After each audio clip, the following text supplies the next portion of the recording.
어스틴 주님의 교회 매일 말씀 묵상에 오신 여러분들을 환영합니다. 하나님 말씀과 함께 풍성한 하루 누리시길 바랍니다.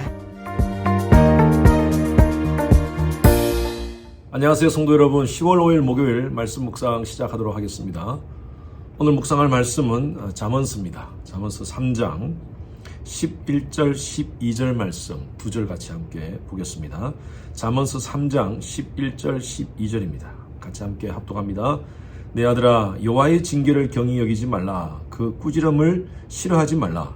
대저 여호와께서 그 사랑하시는 자를 징계하시기를 마치 아비가 그 기뻐하는 아들을 징계함 같이 하시느니라. 어릴 때 여러분 꾸지람 들어보셨습니까? 지금도 마찬가지지만 꾸지람을 좋아하는 사람은 아무도 없을 겁니다.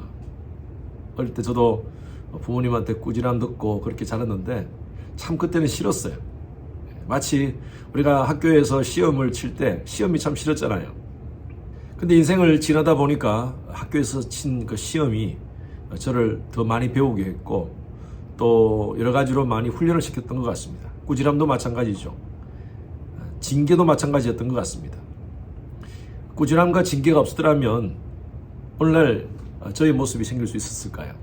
우리는 꾸지람과 징계를 통하여서 지금까지 교육되었고요, 또 성장되어 온 것 같습니다.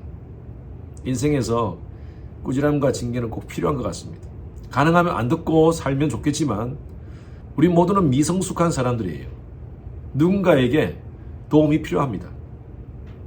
격려와 사랑, 칭찬도 중요하지만 때로는 꾸지람과 징계도 필요한 것이죠. 하나님은 하나님의 자녀들에게 때로는 징계도 주시고, 디스플린이라고 되어 있죠. 영어 성경에는요. 때로는 꾸지람, 리부크도 우리에게 허락하십니다. 한번 보십시오. 내 아들아, 여호와의 징계를 경히 여기지 말라. 하나님이 우리를 징계하실 때 가볍게 여기지 말라는 것입니다. 그 징계는 다 이유가 있다는 것이죠. 저는 징계가 세 가지 징계가 있다고 봅니다. 세 가지 T로 말씀드리고 싶은데, 첫째 T는요, trial입니다. trial. 시련이라고 볼 수 있겠죠. 우리의 삶에 오는 고난과 아픔의 문제죠. 두 번째는 테스트입니다. 테스트는요, 하나님께서 우리를 더 성장시키고 훈련시키기 위한 목적으로 우리에게 테스트를 주시는 경우가 있습니다. 세 번째 T는요, temptation입니다. 이것은 우리 내면의 문제예요. 우리 내면 속에 정욕적 욕구로 오는 그런 유혹이 될 수 있습니다. 이 temptation은요, 내가 극복할 수 있습니다. 내가 이겨나가야 됩니다. 그러나 트라이얼과 테스트는 분명한 하나님의 또 목적이 있습니다. 하나님의 뜻이 무엇인지 우리는 이 상황 속에서, 이 징계 속에서 구별해야 됩니다. 다윗의 스토리를 알지 않습니까? 다윗이 밧세바를 범했습니다. 간음죄를 저질른 거죠. 그리고 그의 남편 우리아를 불러내어서 완전 범죄를 꾸미다가 그것이 안 되니까 결국에는요, 우리아를 전쟁터로 보내어 죽이게 됩니다. 직접 살인은 아니지만 간접 살인을 한 거죠. 살인죄를 저지른 거죠. 이런 죄를 저지른 후에 하나님께서 나단 선지자를 통하여 다윗을 꾸짖게 하십니다. 나단 선지자는 이렇게 얘기를 하죠. 왕이시여, 한 마을에 양이 많은 부자가 있었고 양 한 마리를 키우는 가난한 사람이 있었습니다. 이 가난한 사람은 양 한 마리가 마치 자기의 딸같이, 자식같이 밤에도 끌어안고 자고 있습니다. 그런데 부잣집에 한 손님이 왔는데 부자는 자기의 양을 이 사람한테 대접하지 않고 가난한 사람의 집에 있는 양을 뺏어다가 손님에게 접대를 했습니다. 이렇게 표현하는 것은 뭡니까? 다윗이 그러한 죄를 저질렀다는 것을 비유적으로 얘기한 것입니다. 하나님께서 꾸지람을 하시는 것이죠.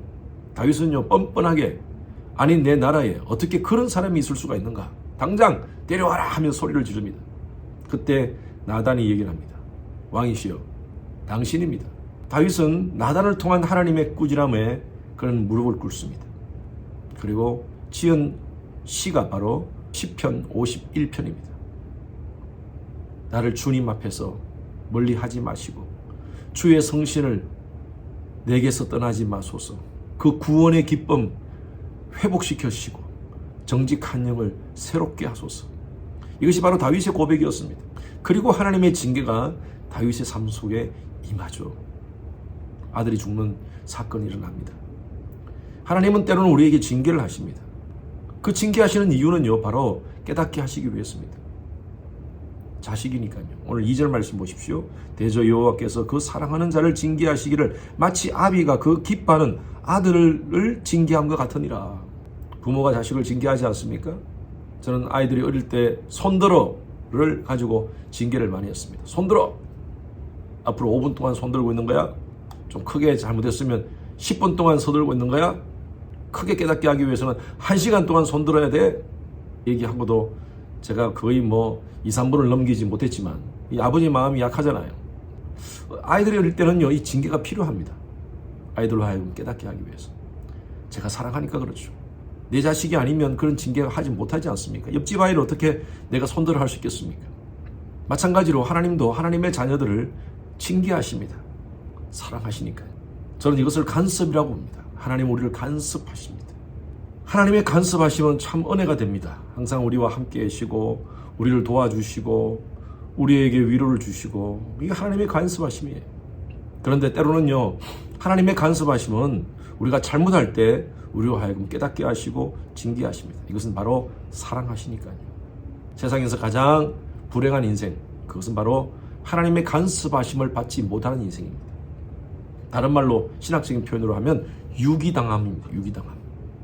내버려 둠입니다. 내버려 둠. 여러분, 천지 만물을 창조하신 창조주 하나님 앞에 내버려 둠을 당하는 인생, 얼마나 불행할지 몰라요. 하나님의 백성들은요, 하나님이 간섭하십니다. 여러분, 어떤 고난 가운데 있습니까? 어떤 징계 가운데 있습니까? 어떤 훈련 가운데 있습니까? 전 여러분들의 삶에 어떤 훈련이 있는지는 모르겠습니다. 그러나 어떤 상황이라도 하나님이 간섭하고 계신다는 사실을 잊지 마십시오.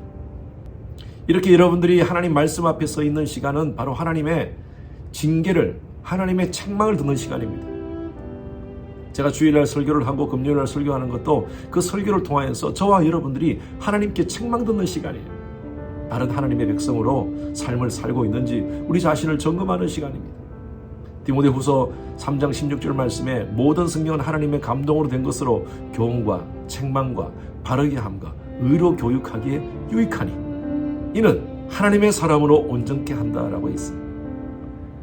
하나님의 사람으로 온전케 하기 위해서는 하나님께서 때로는요, 교훈하시고 책망하시고 바르게 하십니다. 하나님 말씀을 잘 받고요, 때로는 고난 속에서 우리와 함께 하시는 하나님의 손길을 의지하면서 낙심하지 않고 오히려 이 책망을 잘 믿음으로 해석하며 이겨나가시는 여러분 되시기를 주님의 이름으로 축원합니다. 주님 감사합니다. 하나님의 백성으로 이 땅 가운데 살면서 유기함을 당하지 않고 하나님의 간섭함을 당하며 살게 하신 거 감사합니다. 때로는 하나님의 책망과 하나님의 디스플린이 있다 할지라도, 훈련이 있다 할지라도 이 책망을 통해서, 이 훈련을 통해서 주시는 하나님의 뜻이 무엇인가를 잘 분별하여 나가는 저희들 되게 하여 주시옵소서. 감사드리며 살아계신 예수 그리스도 이름으로 기도드렸습니다. 아멘. 목요일 기도 제목으로 함께 기도하시겠습니다. 미국과 한국을 위해서 기도해 주십시오. 나라의 지도자들이 하나님을 경외하여 지혜와 분별력을 가질 수 있도록, 또 진영 간의 갈등이 사라지고 정치, 경제, 외교 등의 안정이 될 수 있도록 기도해 주시기 바랍니다. 우크라이나와 러시아 간의 전쟁이 지속되고 있습니다. 하루속히 전쟁이 종식되어지고 그 땅에 평화가 임할 수 있도록, 또 그 땅들에 예수 그리스도의 십자가 복음이 그들의 심령을 덮어 아픔과 상처들이 치유될 수 있도록 기도해 주시기 바랍니다. 세계 선교를 위해서 애쓰는 우리 선교사님들을 위해서 기도해 주시기 바랍니다. 저희 교회가 섬기는 11 지역의 선교사님들을 위해서 안전과 건강을 지키도록 기도해 주시고, 또 지금 모든 그 팬데믹 이후에 사역이 정상화되지 않고 있는 곳이 많습니다.